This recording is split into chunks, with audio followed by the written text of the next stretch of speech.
I did a video a while back about dating over 50, and I really think it's worth sharing again. It's pinned to the top of my page. I'm going to read what I wrote that day.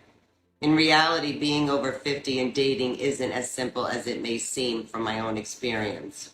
Learning to incorporate grown children, grandchildren, extended family, elderly parents, and exes can be an enormous task.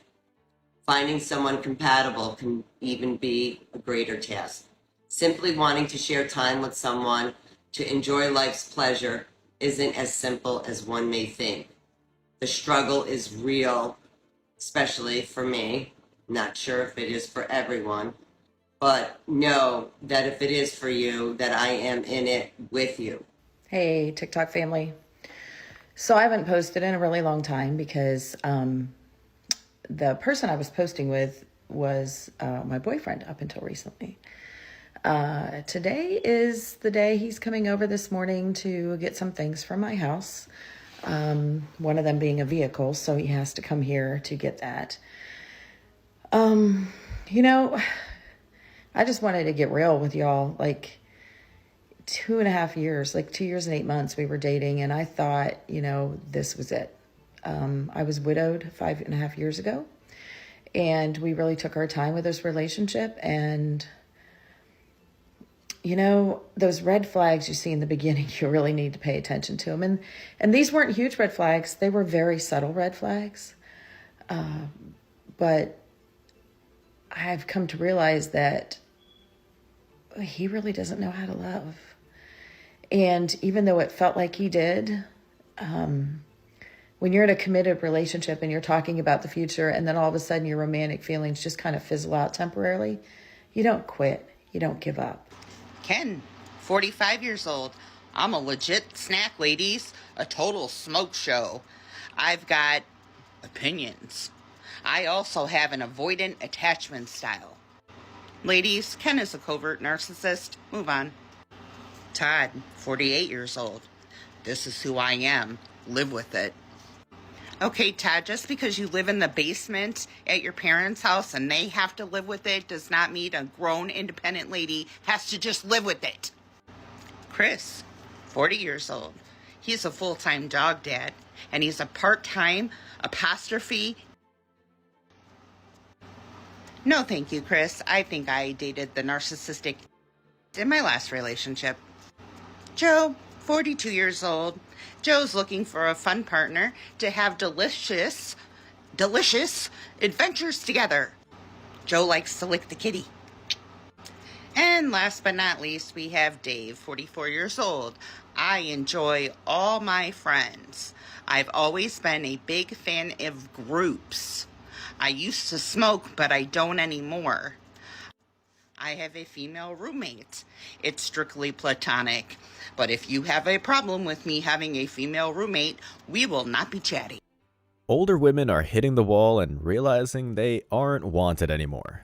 This is after decades of pushing men away, riding the sausage carousel, and believing the lies of a toxic feminist ideology that convinces everyone that most men are rapists in waiting. Well, now, thanks to social media, we're seeing the impact of feminism in women over the age of 50. And guys, it does not look pretty. Before we go any further, let me share the comment of the day. Shout out to Hunoa, who said 304s collect STIs like Ash Ketchum in collecting Pokemons, and they're for sure on the path of gotta catch 'em all. So don't forget to reach out to my email and claim your $5. As always guys, I'm gonna pick one comment from each video. It could be the funniest, or the most liked, or one that moved me, so don't forget to leave a comment and you could be the next winner. So be sure to hit that like and sub button too, as it helps the channel a ton. Now, let's get back into the video. I don't ever slow up, no I don't take shit. I got no love for the fakeness. If you wanna play tough and wanna hate this, I'll always show up. I don't ever slow up, no I don't take shit. I got no love for the fakeness. If you wanna play tough and wanna hate this, I'll always show up and make a statement. I don't ever. Now, this channel is all about helping men wake up about the modern dating landscape and helping men improve themselves. That's why I'm excited to have Tej Hanley as the sponsor of today's video. They've helped me start and maintain my skincare routine by making the entire process uncomplicated. Seriously, I still don't think some of you believe me when I tell you how much implementing a quality skincare routine will improve your confidence in all aspects of your life. I recommend you start with their Level 1 system, which comes with all the basics: a daily face wash, an exfoliating scrub, an AM moisturizer with SPF 20, and a PM moisturizer. They provide this instruction card in every box that tells you when to use each product, how much to use, and in what order. Even the lunatic women on this channel could figure it out. I've been using this brand for about 4 months and it seriously works. But you don't have to take my word for it because they have over 7,000 5-star reviews from customers around the globe. In addition to amazing skin, members of Tiege Hanley get tons of benefits, including at least 20% off the retail price, access to exclusive monthly deals, pause or cancel at any time, and free US shipping. And because Tiege Hanley is sponsoring today's video, they're offering my viewers a great deal. Just click the link in the description and you'll get 30% off your first box, plus a free gift. Don't miss out on this amazing deal. Click that link and get started today. Let's chat about dating. Because I ran into a woman who's my age, 60, and she's single, I'm single, and we were chatting about how difficult it is to find a guy at this stage of our life. Because the guys who are our age, including my cousin who recently got married, always go for the younger girls. So she said she tried all the Tinder and all the apps and couldn't find a guy. So she said, okay, I'm willing to pony up money and pay for a matchmaker. And she went to a matchmaker here in Montreal who's quite known in the city. And basically this woman said to her, at your age, you're basically unmatchable. Like, forget about it. No guy's gonna go for you. Like, what a thing to say to anybody. Like, talk about stabbing her in the dark, in the back and saying, basically you're done. You're like a has-been and no man will ever go for you. Yet guys in their 60s, 70s, and 80s, we've seen they're all having babies with younger women. I just do think it is a bit more challenging. Do you lie? I feel like I'm a catch, but according to this matchmaker, I'm not. So yeah, that's my gripe. Perhaps the reason why I'm wearing this t-shirt. I am weird. I guarantee you that the matchmaker did not say that. What this woman has done is project her insecurity onto whatever the matchmaker said. Men, this woman is the epitome of what a woman looks like when she doesn't age gracefully. It's clear from her slasher film killer mask looking face that the Botox has given her that she's having a hard time accepting her actual age. Notice the resentment in her voice when she talks about men wanting younger women. Yes, lady, men do want younger women, and women want richer men. Both genders have their preferences, and just because those preferences don't favor you anymore doesn't mean men are wrong for having them. I'm sure you had no problem with men preferring younger women when you were smashing chads in your 20s. As we are seeing, older women are being confronted by reality when they realize that men don't want to date them. And like everything else in society, they're starting to ask what is wrong with modern men. They should be asking what is so screwed up about modern women that they are driving so many men away. Historically, women are the gatekeepers to sex. Men were the ones who needed to fight and struggle and prove themselves in order to get laid. But now women are being served some fresh equality and it tastes nothing like they imagined. The tables have turned and now men are starting to reject women before they've even opened their mouths. Access to sex has always been the strongest bargaining chip that women have. But now, men aren't even interested in that anymore, especially not from an older woman. But modern women with their feminist rhetoric will scream at men for being age-phobic or having toxically masculine preferences. The thing is, in this society, when a woman has preferences, no matter how ridiculous, that's called empowerment. When a man has preferences, that's called misogyny. How convenient. Men don't want to date many older women because they chose to spend their younger years getting obliterated by every Chad who shows them some attention. She spent her entire adult life racking up an insane body count, and now she wonders why no man will consider her a serious option for a long-term relationship. The level of delusion you need to have in your mind to be confused about this is obscene. What are the best dating apps for women over 50 looking for love? My clients text me, message me this all the time. Where do I go? Do I use Bumble? Do I use Match? Do I use Hinge? Where can I find my Mr. Right? And here's the truth. It's not where you're going, which site you're on. It's who you're being when you're on that site. It's you, not the site. It's your energy. It's your profile. It's your pictures.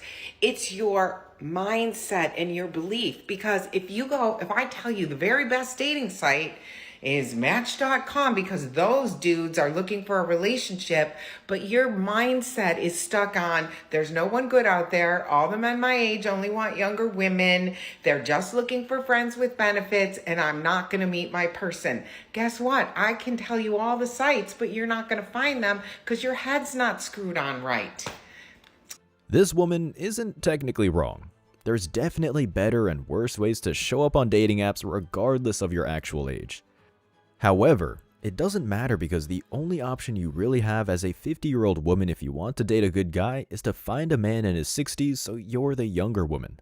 But I would be willing to bet money that she wouldn't do that because it might make her feel older dating someone who's older than her.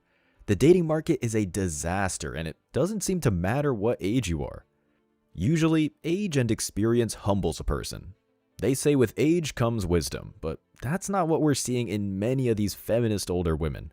We're seeing a deeper cognitive dissonance, confirmation bias, and a complete inability and unwillingness to self-reflect.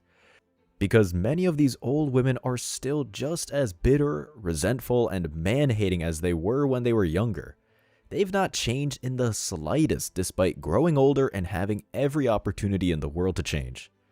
We know this because countless women who have not only been hit by the wall, but have been goddamn wiped out by it, still have the most delusionally high dating standards. When you're an older woman, it helps to adjust your expectations and realize you won't be able to attract the same caliber guy you could attract when you were in your early 20s. But what we're seeing are so many women who are shocked to the core because men want to date younger women. But these older women still want to date the most high-value man in society.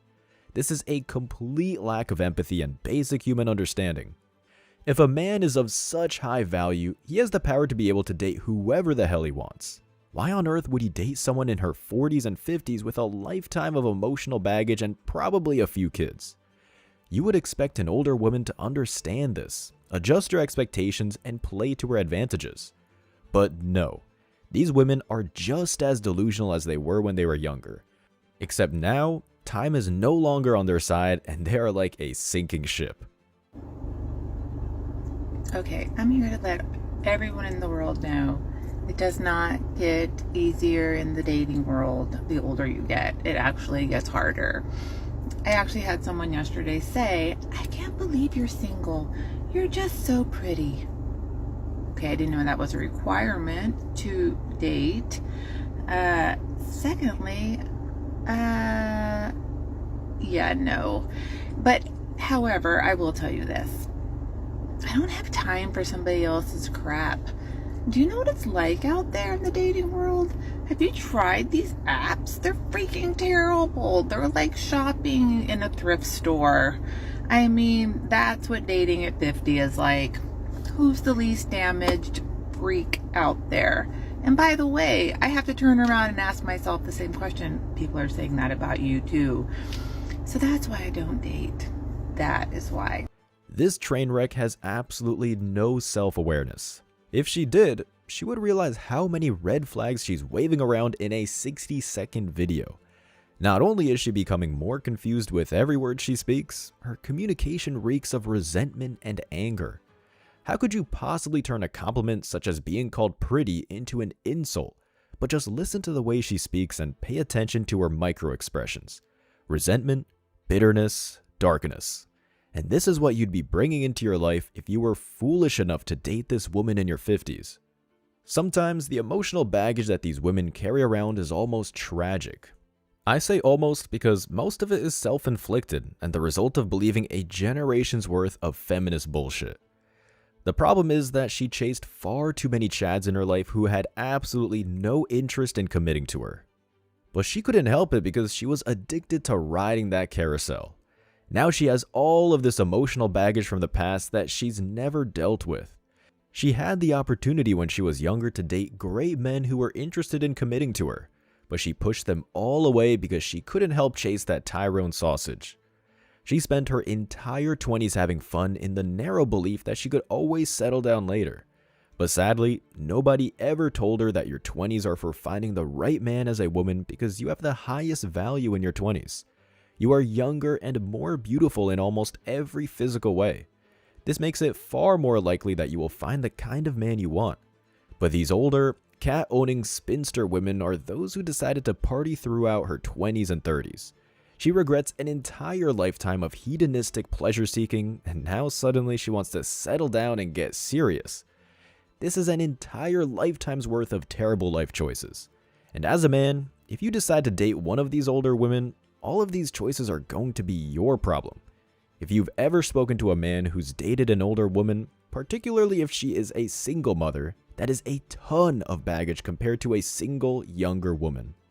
But it wasn't just hedonistic pleasure seeking that screwed some of these women up later in life. It was the feminist propaganda that told them to chase that bag when they were younger and beat men in every way. Career-driven women are some of the most miserable older women we will ever find in society. These women find out far too late that even the most rewarding career is no substitute for the loving care and support of close family members as you get older. But she spent the most youthful years of her life chasing money and career prestige based on some naive notion that she needs to be a strong and independent woman. I'm saying it right now. I probably care more about women than feminism does, because I can't imagine how you would tell an entire generation such complete horseshit and refuse to publicly address the damage you caused later. I still have yet to hear a single feminist columnist or blogger address how much misery this has. Ideas have power, and when a bad idea spreads across an entire society, it causes a ripple effect. This idea has made a lot of women miserable. Family comes before career. This is yet another reason why many of these women are being. They have made their careers such an integral part of their identity that men can tell that they aren't family focused from a mile away. That's another reason why they are not being picked. And let's face it, that's a pretty long list. Modern women have successfully made themselves considerably less attractive than at any point in history. The whole idea that a woman doesn't exist to appeal to the male gaze has successfully created an unattractive generation of women. But you might say that thanks to the sexual empowerment movement. More women are attracting more men than ever before by showing more flesh in public. Yes, it's easy to convince a man to hook up with you by showing some flesh. The average woman can go out dressed like a prostitute and a man will sleep with her. But no self-respecting man will consider her to be the mother of his children. The sexual impairment movement has created a generation of prostitutes, not women that any self-respecting high-value man would ever consider as a long-term option. There's a term that was made popular by the internet called baby rabies. It's when a woman suddenly develops the urge to have kids, so many women are going through this now after a lifetime of repressing their natural biological urge to be a mother. Congratulations, feminism. I hope it was worth it. And well done to the ladies who believed in it. Many older women regret their life choices. This is not something that's rare or uncommon. Take a look at this article where a woman openly admits that she's in a full-blown midlife crisis because of her life choices. I'm a 49-year-old woman. I work hard, own a home, and live a fairly good life. My problem is that I can't help but feel regretful that I never had children. I can't quite believe this is how my life turned out. When I was younger, I ached for my own child. I have a partner currently. We don't live together, he's younger than I am, and quite possibly the loveliest man I've been in a relationship with. It's too late for me to conceive now, and IVF isn't an option as we don't have the money. He says he doesn't care, but he dotes on friends' children, and I fear that when he's older he'll feel regretful too. In previous relationships I've had 2 abortions and 2 miscarriages, and I'm not sure I ever recovered emotionally. I somehow got my life back on track, though I suffered another miscarriage along the way. Those losses left me feeling numb, and I pretend to others who ask that I made positive choices. I feel ashamed, guilty, and cowardly. I want to know how to get through these next few years unscathed. I'm too serious, anxious about money, the environment, everything. I suppose I am a typical spinster cat woman. I fear the emotional wrecking ball of the menopause and want to move on and not think about what could have been, but it's getting worse, not better. One thing I applaud this woman is that she's honest and self-aware. She even knows that she's the typical spinster Catwoman. She openly admits it, which is rare in women these days. It doesn't change the fact that she spent an entire life making a series of bad choices. If anything, this woman can serve as a cautionary tale for young women who think it's a good idea to have fun when they're younger while believing that they have all the time in the world to focus on family later on in life. Older women need to be teaching younger women what it's like. When modern young women start to hear it from older women who are experiencing the downside of their decisions, maybe things will change. As always, I wish you tremendous success. Now it's your turn. What do you think? Let me know your thoughts in the comment section below. Remember that if you leave the best comment, you'll get $5. Thank you so much for watching. If you found value in this video, hit the like and subscribe buttons, ring the notification bell so you don't miss out on future uploads, drop a comment, and share it. See you in the next video. Till next time.